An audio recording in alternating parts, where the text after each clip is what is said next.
Your interest to know that the number one thing that Nigeria imported in the first quarter of 2021 is actually petroleum and petroleum products. So it's actually ironical to think that a country that produces a lot of crude oil, so to say, still imports a lot of petroleum products. Why are we caught in this quagmire? That's madness. Or am I not supposed to say that one too? No, that's a lot. That's absolutely madness. Every time I think about it, it makes me mad. I get really angry. Because what's wrong with our leaders? I mean, these people don't have brains or what?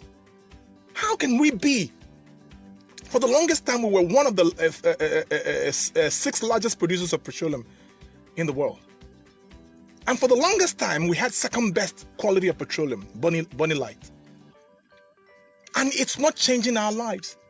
And go to communities where these things are explored, where these things are gotten from, and they are living in absolute, how do you say it? Absolute squalor. Now, how does any right-thinking person take your crude, ship it overseas? Now listen, ship it overseas, refine it, and just bring back the premium spirit. What happens to the byproducts of that product? You ship them. You ship them.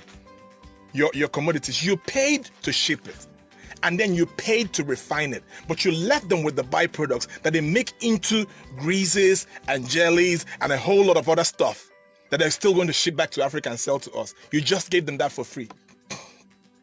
And then you bring all of that, you bring only the premium spirit back for us to come and pay for it on an arm and a leg. And then you tell us that you are doing us a favor by paying subsidies. Isn't that madness? Who begged you for subsidies?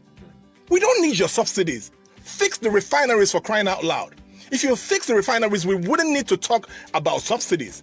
If you fix the refineries, what's going to happen is that those products are going to come down really low. And it's going to affect the cost of food. It's going to affect the cost of transportation.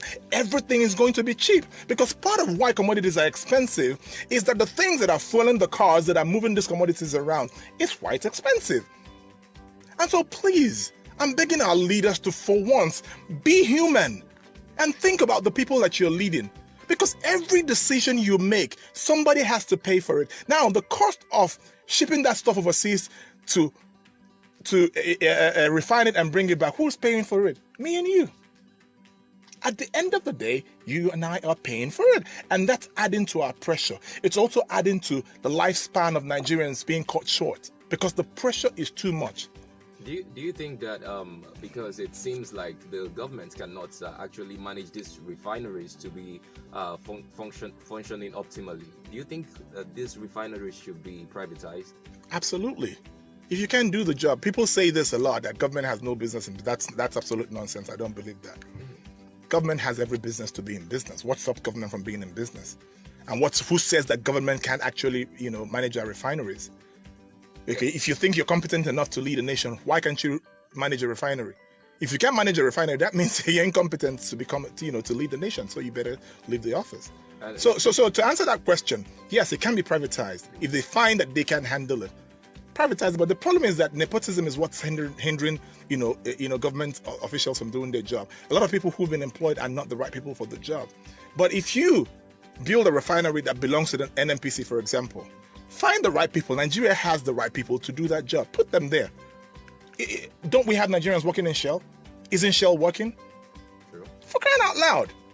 So set up the refineries, make them work, and put people there to run these refineries. It's going to better the lives of Nigerians.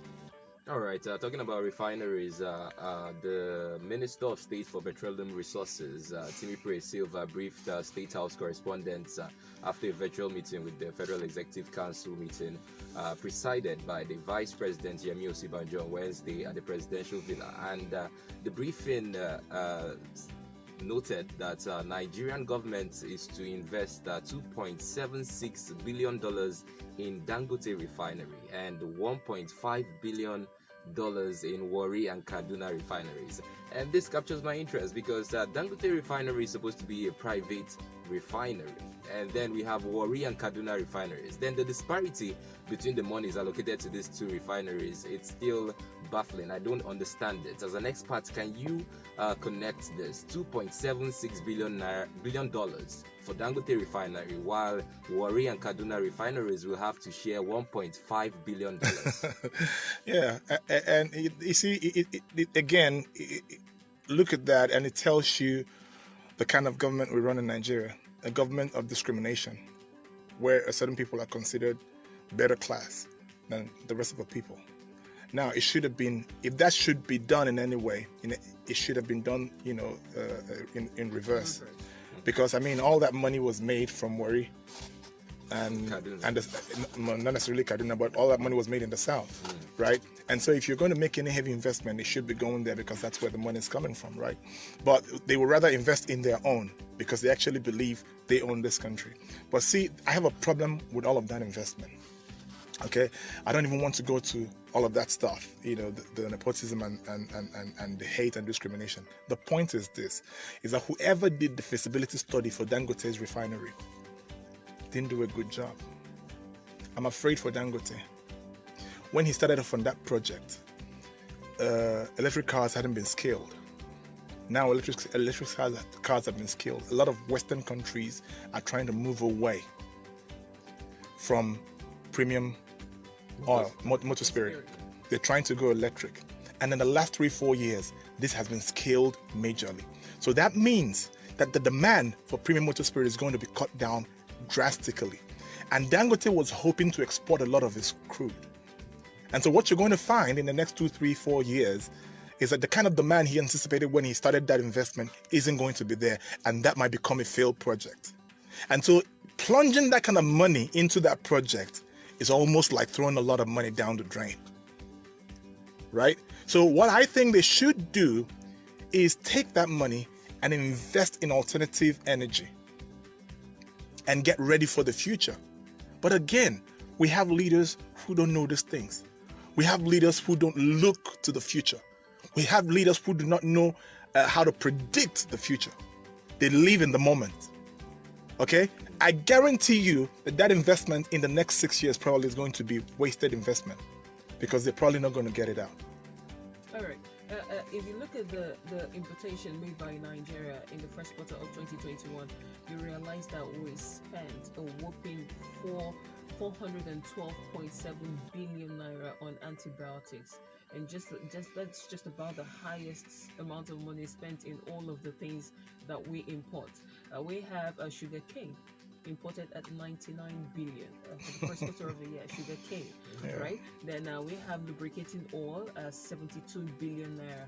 We have gas oil, 120.9 billion. But the major concentration here for me is antibiotics. That's the most costliest amongst all of this in the first quarter of 2021. What do you make out of this? Is this something that we can, produce in Nigeria? Absolutely. We have pharmaceutical, companies who are producing, drugs in Nigeria, antibiotics inclusive.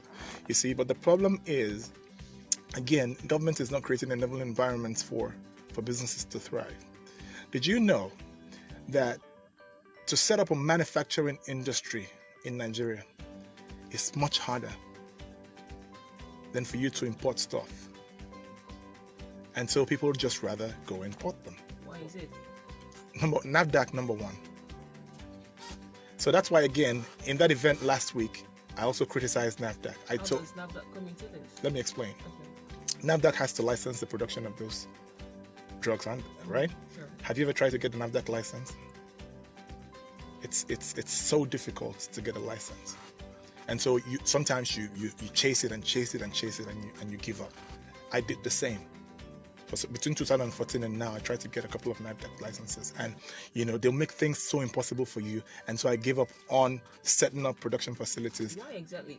Doesn't that translate to them trying to regulate what happens, or is it just a deliberate attempt, or they're not good at what they are doing? What exactly? It could be a number of reasons. Number one, again, is competence. But the other thing I think is that there are a number of lobbies. Okay, Nigerians don't know about lobbies. But there are a number of people in certain industries in Nigeria who lobby public officials to come up with very stringent requirements to get into certain sectors so as to monopolize those sectors. Pharmaceuticals is one of them. How do you call it? Food. Food is the other one. Food processing is the other one, right? So NAFDAC has made it very impossible for people to get into these sectors. And I believe that these lobbies are the ones who have been paid to lobby government officials to come up with those things. Because really, NAFDAC should have as its primary objective massively industrializing the Nigerian manufacturing space by making sure that people have those licenses. Simplify the process. All you need to do is find effective ways to make sure that you veto everything that's manufactured and the manufacturing process. If you can do that, why does it have to take 1 year for people to get licenses? Majorly, you said people lobby them. Yes. So that other people don't get licenses. It's one of the reasons. Yes. So they don't bring in products that we compete with them. Exactly. But these people end up still going outside to import the same products to compete with the same products. You say they lobby. Yeah. NAFDAC. Yes. But then the point is, Nigerians get whatever they want. Okay. Apart from the NAFDAC issue, financing is another thing. Right? For example, I'm into food processing and all of that. I wanted, between 2014 when I came back here, I wanted to set up a couple of production lines. And I found, one, NAFDAC was an issue. Two, funding was another issue. Right? And so if you got a loan from the bank, you take 20 million from the bank, for example, and they give you 6 months to pay back that loan. You see, for you as a business person, you have a responsibility at the end of every month to pay back the bank a good chunk of that money, a good percentage of that money, that you borrowed with interest. Now, if you went the manufacturing route, you will fail. You will fail to pay back that loan. Because what it takes for you to gather all the equipment and find the right venue, a location, and set up the business, you've already lost 2 months. And so what you're going to do is take money from the money you borrowed and pay back the bank. It cuts down your working capital, right? And so people don't go that route. What they rather do is take that money, run to China, buy 2 or 3 containers. It's simpler. So there is no ease of doing business in Nigeria. Absolutely none. And so that's why you find more people are going into manufacturing, into importation. It's not like it's easy, because there are certain goods that you have to import and NAFDAC has to give you a license. For example, I wanted to bring in some goods from Portugal 2014, and I went to NAFDAC. Do you know what NAFDAC told me? NAFDAC told me I had to pay 1 million for them to send in NAFDAC staff to Portugal. That means I'm paying for his airplane ticket, I'm paying for his hotel, I'm paying for his living cost while in Portugal to go do due diligence on the company that I'm trying to do business with. And I said, heck no, I'm not going to do it. And I gave up on that project. Haven't they killed that dream? Is that even legal? It's legal. It's legal, but it's crazy. That's what I'm telling you. Are there no cheaper means to That's the point. So that's why what I told NAFDAC last week, the representative of NAFDAC last week at this event, and I said, we have embassies in most of these countries in the world. Okay, and these embassies represent the Nigerian government. And so why don't you work together with these embassies to do due diligence in companies that are located in the cities where, or in the countries where they work? Why don't you work like that? Why does the businessman have to be the one to pay that cost? And so I gave up on that dream. For every dream I gave up, that's 2, 3, 4, 5, 10 employments gone with it. Considering the large chunk of money that goes into the importation of antibiotics, do you Yes. think it will be, way much more, probably cheaper for the federal government to have most of these foreign pharmaceutical companies Come here. stationed Yes. in Nigeria while they do their production? Will that be way much more easier since we have? Definitely. Okay. It will be a lot cheaper and it will make a lot more sense. It will help our GDP. It will employ labor. Labor will pay taxes. The labor it employs will pay taxes, right? If you set up the factory here, to build that factory, you need to buy raw materials that are made in Nigeria. In every way, encouraging those companies to come and set up here would help our economy in every way. But you see, they wouldn't want to come do that because, one, you don't have power. And so the cost of companies, providing their own power is enormous. And so they just don't want to come and invest in Nigeria. So what would they rather do? Come to Nigeria, get one or two Nigerians to become their partners, and then they begin to, bribe whoever they need to bribe and get these licenses, NAFDAC, whatever. For them, it's not a problem. 2 years ago, before the pandemic started, I was, talking with some Indians. And so while I was trying to do business with them in another country, they sent an official here to Nigeria. He stayed here 1 month to treat their NAFDAC license. And when he told me this, I'm like, is this even possible? And it's like, yes. And so not exactly the same thing NAFDAC was trying to do with your own. No. They sent their person to come and get NAFDAC license so that they can, export their goods to Nigeria. Okay. But the point is that it took this guy 1 month to get what most Nigerians don't get in 1 year, because they're ready to, give a kickbacks and stuff like that. So you see, there's a lot of corruption in the system, and it's killing businesses. And so that's why importing pharmaceuticals like antibiotics seems a lot easier than setting up manufacturing industries, because there are a lot of impediments to manufacturing, and so people will just rather go out there and get this stuff done. And so if they're ready to pay kickbacks, the NAFDAC license would come really fast, and they import their drugs, and it's a win-win situation for them. Okay. In the Nairametrics report, they kept using the term trade deficit, and from what I read, a trade deficit occurs when a country's imports exceeds its exports during a given time period. And from all indications, this is really bad for the economy. Absolutely. When you're importing a lot more than you export, it takes a toll on even your currency, so to say. So how do we begin to turn this tide? You mentioned electricity, for instance, being one of the reasons investors aren't coming into Nigeria. Yeah. Why does it seem like electricity is a big issue? I mean, this country has been in existence for how many years, and several budgets have budgeted money for electricity. Why does it seem, a hydra-headed problem for Nigeria to get electricity functional? Let me answer you in pidgin. I tire. Like I say, it's okay. First of all, let me talk about the deficit. Let me take it country by country so that our listeners can understand. If you just say that when a country's importation is bigger than its exportation, then that's the deficit. Now, the trade deficit between Nigeria and China is huge. If you research it, you find that Nigeria's import from China is running in the billions, if not trillions.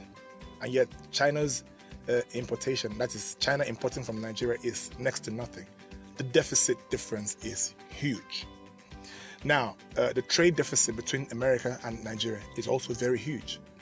The trade deficit between most of our major, trade partners is huge, right? Because we are heavily dependent on the commodities they provide, and we have absolutely nothing to give them, right? But you see, it's something that, first of all, you have to fix your home. Does it be, right? Make sure that you have something to offer. We have a lot to offer, but the problem is that we have them in raw materials, right? And so when you are just selling raw materials, it doesn't help your economy. You're at the mercy of the buyer. For example, farm produce, right? You want to export farm produce. You want to export yam, for example, right? Yam has a lifespan. If you live in a container for too long, it begins to spoil, right? And so the seller is desperate to sell. And so would almost take anything that seems like a good offer, and then he sells it off, right? But if we can take that same yam and make them into chips, make them into flour, make starch from them, that are used in these industries, package them nicely, you've increased the shelf life. So that means it gives you a chance to get the highest bidder. And so if you offer up your stuff and somebody says, I'll buy for 2 naira, you tell him, I'm not selling for 2 naira. He says it's not buying. You say, bye-bye. You keep your stuff because it's going to be in the shelf for 2 years. So somebody else can come and offer you 15 naira. And then you sell to the highest bidder, right? So that's what processing does for you. So again, when we cry about scaling industries, this is all part of what we're talking about. When you scale industries, you give Nigerian product a competitive edge, because we're not just selling raw materials that can spoil. Tomatoes can spoil in 1 week and all of that. If we take that same tomato and make it into tin tomato or powdered tomato, nicely packaged, you increase the shelf life. It allows you to do proper marketing and then get the highest bidder to buy this product. It's also contributing to that trade deficit because we don't have much to offer. They have a lot more to offer us, right? So how do we solve that trade deficit? Number one, scale industries, like I said. Set up more industries that can produce more goods. And when we have industries producing enough goods, then we need to revisit our trade accord with our major trade partners. And so we have to tell them that you guys have to scale what you import, the quantity of stuff you import from Nigeria. You have to beef it up because we can't be giving China all that money and China is giving us very little. So we have it's a bargaining chip. I went to Dubai a couple of years ago and somebody told me that Nigerians are some of the heaviest buyers you have in Dubai. And I thought about it and I'm like, how is that possible? Then I quickly figured it out. It is true because most of the other people coming to Dubai are coming to sell. But of the people who are going to buy in Dubai, Nigeria is the heaviest buyers. And so the same thing is happening with China. Nigeria is buying heavily from China. And China understands the value of the Nigerian buyer. And so for us, that is a bargaining chip. And we must use it correctly. But right now, you can go and revisit the trade accords. And then you say, okay, China, you must begin to import at least 45% of our commodities. Do you have those commodities? These people are not playing. Okay, they need to import these goods. And if you're not able to supply them, they go somewhere else. Okay, so first of all, we need to scale. I keep saying this, and it's not rocket science. All the money that governors in the Southeast, for example, have received in the last 8 years is enough to massively scale, industries in the Southeast. But where are the industries? And so that tells me that either these people don't know, or people who are working for them just don't know how to grow economies. So these are some of the things we need to look at. The other thing is funding. Banks must begin to do better because Nigerians are ready to work. Nigerians have a lot of people who have expertise, but without funding, they can't, grow the economy. Can you imagine that the Bank of Industry, for example, has billions of naira available for people to go into industrialization? But you go to get these funds, again, they give you a list of things that are impossible to get. And even when you are able to provide some of these documents they've asked for, they don't like the business you want to go into. All right. This is important. A couple of years ago, I wanted to do ranching. Ranching, before ranching started making all of this noise, is very important because of the meat that comes from it, because of the milk that comes from it, because of the hide that comes from it. Right? It is absolutely very important. It's a very important industry. And then I go to Bank of Industry and I want to do proper ranching. And Bank of Industry says, no, it's on the exclusive list. We can't fund you. So that means you can't fund an Igbo man to go into ranching, but you will fund an Hausa man somewhere in the north to do that. So these are some of the things that are killing businesses.